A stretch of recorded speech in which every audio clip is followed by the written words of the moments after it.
السلام عليكم ورحمة الله وبركاته سورة وهذا وحان إن شاء الله فيديو نقض أنا 10 كوبات ما دام فيديو ورا انستوليشن كي يعني الكمبيوتر كان يكون من فيجوال ستوديو كود sidoo kale visual studio code gudihiisana ruby iyo ku dhex shubnay coordinarki rubydana windowskeena aan ku shubnay bal maanta aynu bilowno casharkeena barbilow noqon doona waxaan sameyn doonaa ugu horreyn visual studio code keena inaan la soo baxno deetana waxaan qaban doonaa barta waxa laga baaro waxaan ku qori doonaa vs code kaliya markaad ku qortid ka ugu sareeya ayuu noqon haddana visual studio code dhammaystiran iska qor visual studio code ayaan ku dhufan doonaa oo inoo soo kici doonaa haddii aad rabtid barnaamijka mar walba inaanad doonin oo halkaas ku yaalo right click baad ku dhufan markaad right click ku dhufatid halka ku qoranta pin to taskbar ayaad ku dhufataa mar walba waxa ka dhigata soo saraadma computerka halkaas ku oolay laga yaabo daaqadu inaan isna kala kugu furmin oo saas oo kale ay kugu furanto tusaale haddana ka marka ku celino visual inaan daaqada saa kugu furin ba laga yaaba oo ay macnaheedu noqotay in iyo daaqadu aan wili folderkaas aan ku soo bixin folderkeeni halka inoo yaala waxaan sameyn doonaa maadaama fiidiyoga hore aan sameysanay folder aan sameysanay waxaan rabnaa folderkii aan isticmaalo waxaad sameyn doontaa file baad ku dhufan doontaa halka ku qoranta open folder ku dhufo deetana maadaama inagu desktop kan dhiganay desktop waxaan loo yaalay folderkeena ku yaala ruby folder markaad ku dhufatid select folder macnaheedu waxay tahay folderkeeni bay noo soo bixi doonaa marka lesson 1 ayay noogu taagnayd lesson 1 oo si sameysanay fileka laakiin wax koodhan ku dhex qornay ma jirto hana ka iloobin inaad .rb ugu dambayso soo sheegto extension waxa tahay san firta uu weyneysano waxaan ku dhufan doonaa ka qoran tahay file deetana waxaan tagi doonaa ka qoran tahay calaamadda hayloobin auto save calaamadda auto save waxa inoo faa'iido tahay kood walba markaad qortay ka save karin la si automatically isku save karayo marka calaamadda ay wayna tigta saarnaata auto save firta soo weyneysano waxaan ku dhufanaa ka qoranta preference waxaan ka sii taginaa ka qorantay settings markaan ka tagno farta soo weynimka farteen waxay noo maraysaa hadduu alla idmo 14 font size waxaan ka dhigan doonaa 20 ayaan insha Allah ka dhigan doonaa waan iska soo xiri doonaa farteen 20 ma noqoto marka maanta waxaan baran doonaa sidee qoraal loo soo saaraa ama se loo soo daabacaa printing marka marka rubyda la joogo laba command ayaa wax lagu soo daabacaa commandka koowaad waxa lagu soo daabacaa waa puts harba in afarta markaan sii kordhiyo waa laga inay ka durugto okay file man iman doona preference-ga settings waxa rabnaa ilaa 24 ka dhigano hanimana kan ku 20 soma 24 ka dhiganayna okay inaga soo xid okay wali way fatwayna yar yarta soo ardayda qaar baan arkayn ilaa iyo 30 iska gaarsiisan 30 بس كسر حلو دونتا سو automatically وكا بوتس maxay noo taraysaa بوتس waxa noo taraysaa wixii ka dambeeyay noo soo daabaco tusaale بوتس markaad qortid ka wada ama single code qor ama double code qor marka single code hadaad qortid iyo hadaad double code qortid waa isku mid marka la joogo luqadda ruby wixii aad rabtid in la soo daabacad qoraysaa tusaale waxaan soo daabacaynaa hello world macnaheedu hello world waxa la soo daabaci doonaa kelmadda ay ku qoran tahay hello world waxaan ku dhufan doonaa calaamadda ay kan ay ku qoran tahay code runner halkan baan ka sugi doonaa inuu noo soo baxo waxay noo soo baxay hello world baa noo soo baxday marka puts waxa noo soo saaraysa wixii ka dambeeya haddaan isla puts aan qorno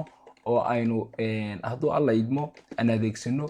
double code-na waa la mid aan qorno hello world idana waa la mid ha save karin way automatically iyada isku save kareynaysa marka waxaan sameyn doonaa ila mar kale aan dhano code runner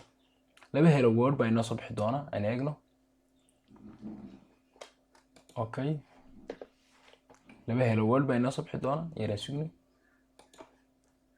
hadaan doono koraan soo qaadna aan eegno labada amar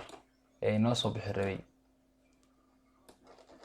oo kuwa labadii hello world waa kuwa hello world ka hore waxa soo saartay puts wadata single code-ka puts hello world damana waxa inoo saartay puts wadata double code marka single code-ka iyo double code-ku waa isku mid sidoo kale waxaan ku soo daabici karaynaa wax hadduu alla idmo amarka loo yaqaan print iyadana waxbay noo soo daabici karaysaa waxay la macna tahay puts tusaaleedana single code iyo double code wala adeegsan ka waxa leeyahay waxa noo soo daawada hello world waan ka bedelayna Soomaali nat waxa duntaad ka dhigan karaysaa laakiin tusaale ma rabnaa in noo soo daabaco Soomaali nat way kala soo waxaan leenahay code runner aan sugno oo kuwa bal u fiirsan saaxiibkayo hello world labada hello world butis ay noo saartay Somali Network Classroom waxay noo saartay print oo aan adeegsanay single quote iyadana aan adeegsanay maxay double quote waa la midun iyadana waa he la midun haddaan qorno Somali double quote aan qorno double quote aan qorno saddex waxaan qori doonaa Somali Network Classroom okay bal u fiirsan farqa u dhaxeeya laakiin haddaan ka dhigno corner aan hoos soo degno u fiirso markii ayna qornay markii dhawada ayna qornay markii goor waxaan qornay butis oo hello world ahay oo maxay weeytay hal single quote weeytay waxay noo soo saartay hello world hore ay noo soo saartay butis kale aan adeegsanay mouse-kayga ayaan meel caadi ah saarnay dhimale butis taa dambe waxay noo soo saartay double quote-ka hello world dambe ayay noo soo saartay soo arkama okay printiga hore ee Somali Network Classroom aha isagina markaan qornay wuxuu noo soo saaray Somali Network Classroom inta hore laakiin farqo u dhaxeeyo waxaad arkaysaa butista marka la qoro hadii laba butis la qoro waxay ka dhigan tahay halkii butisba waxa qaadanaysa hal line oo imka waadi arka butista hal line bay qaad butistana hal line bay qaad waadi arka hello world iyo hello world laakiin print waxa kaga duwan tahay labada printi macnaheedu tamka print qortay printiga dambe kala isku line bay noqonaya oo adiga arkayo labada Somali Network ee Classroom ee labadan printiga aan qornay waxa isla qaateen maxay hal line bay isla qaateen marka farqiga kaliya u dhaxeeya labadooda waxa weeyaan in butisto ay qaadanayso halka eray ee butis lagu qoraa hal line buu qaadanaya laakiin printiga waxay qaadanaysaa ka dambe ay isku line noqonaya farqiga ma leela fahmi marka adiga mar walba sad u kala dooranaysa hadii aragtid laba qoraal aad qortid in isku line noqdaan waxa adeegsan doontaa ka dambe oo printiga hadii aragtid laba qoraal qortayna kala line noqdaan mid kale line gooni noqdana waxa adeegsan doontaa butista taas waa farqi u dhaxeeya ka waran on sidoo doona daabacade hadii aynu rabno ka waran qoraal badan oo meel noo yaala kan mar walba butista aan ka qori lahayn tusaale markaan ka butista qorno ama single code adeegsan ama double code oo isku mid ah aan qorno Somali ama dhahno iska hagaajinayna leen baro ruby baro in 2023 waxaan doonaa ka dhigan kareena baro butis sidoo kale aan soo daabacano through Somali Network waxa doonta ka dhigo laakiin waxaan rabaa inaan inta qoraal ka dhowr jeer aad qor lahaydna butis kale aan qorano butis kale aan qorano isagana single quote inooga dhig waa isku midune Somali aan ka waxaan ka dhiganaa Better International University u fiirsan saaxiibkayo waxaad arkaysaa inaan adeegsanay haddana marka dhina cornerkan dhaano aan eegno waxa inoo soo baxay in midkiiba uu qaatay hal line oo gooniya line oo aan fartan yar xumaynayba iyo line kala wada Somali Network iyo line ka saddexaad oo Better International University haddaba macnaheedu miyay tahay imka koorkeena qof ilbaxad oo in arko wayna la yaabay wuxuu leeyahay butisana dhowr jeer adeegsatid miyaad iska daysid hal mar adeegsatid ilaan imka koorkeena ma aha clean code ma aha koorkeena maxay waxa loo yaqaan clean code maxaan ka wadnaa waxa weeyaan koorkeena ma aha mid ilbaxsan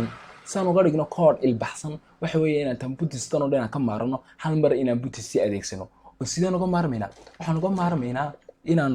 butis markaan qorno halkan ka adeegsan lahay single quote ama ka adeegsan double quote ayaa waxaan rabnaa inaan adeegsano saddex quote oo fiirsa saddex quote baan qornay waxaan qornay ama saddex single quote qor ama saddex double quote inka waxaan isay saddex double quote hoos soo daadig isla intii culi saddex double quote koob laba saddex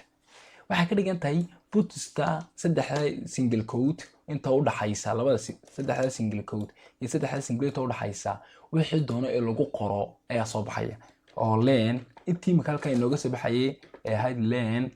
ruby in 2023 through Somali Network Classroom and Better International University dhammaan intii aan saddex jeer aan qorqor lahayn bada butis aan qor lahayn halka butis oo kaliya naga filaanaysa balan imka hadan dhana corner balan eegno coordinate na tiraahdo hoos aynu soo degno bal u fiirsada kor yartan aan soo qaado bal u fiirsada imaka len ruby oo tasara ah inta saddexda sare ayaa inoo soo saaray aan hoos soo taadigo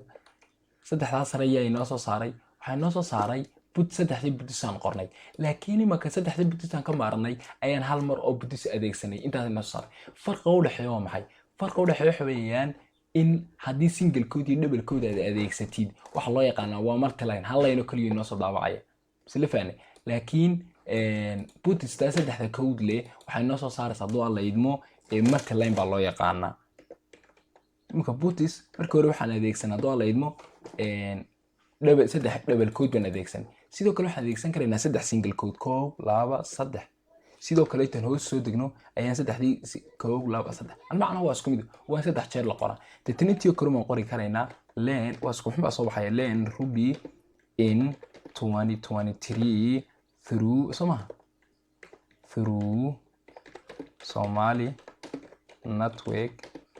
classroom hay better international university u fiirso iyadana waa la mid haddana ka dheena corner aan dhahno corner intaan ku dhufinaan hoos soo daadegno bal fiirsano tan koraan u qaadno wixii noo soo baxay oo dhan mar wada arag u fiirsada oo taa waa la mid iyaduna better international saddexda hore waxay noo soo saaray saddexdii budisaan mar mid adeegsanay qoraalkan ayaa noo soo saaray kana waxay noo soo saaray butistii saddexda double code aan qornay tan ayaa noo soo saaray butistaan adeegsanay saddexda single code marka waxa weeyaan mar walba koodkaaga waxa lagu dadaalay noqon keli kood macnaheedu tahay yaanu soo noqon koodkaaga repeating ka ilaali hadaba baantay dhowr jeer inay qoraalka qoraysa rabtina soo saarto uu aad u badan yahay waxa adeegsanaysaa butistan loo yaqaano multi-line waxa loo yaqaanaa multi-line waayo dhowr line ayuu noo daabacay imka saddexda line halkan mid walba butis ka qori lahayn kan waxa loo yaqaanaa laakiin single but line baa loo yaqaan single but line kan waxa loo yaqaanay multi but line baa loo yaqaanaa multi but line baa loo yaqaanaa marka videogan printeriskii intaan ku soo gabeyno intaan ku gulmidayno videoga soo socda oo insha Allah aan sii wada doono kooriska waxaan ku ritiga salaanta salaamka assalaamu calaykum waraxmatullaahi wabarakaatuh